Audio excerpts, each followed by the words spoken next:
Pozdravujem, toto je Tausendschön, možno, a toto je Gruzan Teplic. Toto je ružový príbeh.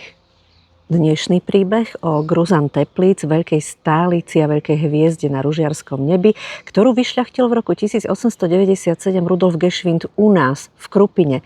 Bola cenená pre svoju červenú farbu a keď si všimnete, tak aj také biele šráfiky na lupeňoch.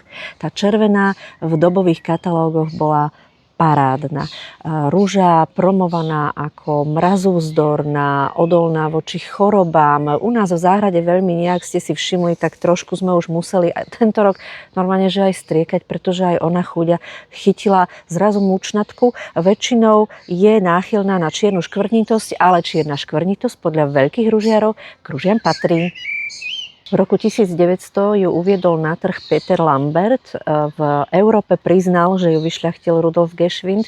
V Amerike nie. Takže ak poznáte niekoho v Amerike, ktorý má túto odrodu v Amerike predávanú ako Virginia R. Cox, tak im povedzte, že to je Gruzan Teplic od Rudolfa Geschwinda z Krupiny.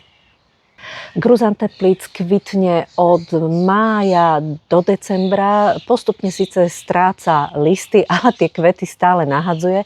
V takýchto horúčavách, ako sú v máji 2026 na Slovensku, trošku po tom odkvitnutí už aj schne. Nič to ale nemení na tom, že je to nádherná odroda, ktorú v roku 2000 uviedli do siene slávy historických rúží Svetovej federácie ružiarských spoločností, a to vďaka slovenskému ružiarovi Mariánovi Kováčovi. Vedľa nej máme tiež z odrezku vypestovanú Tausendschön. O nej si povieme na budúce. Čaute.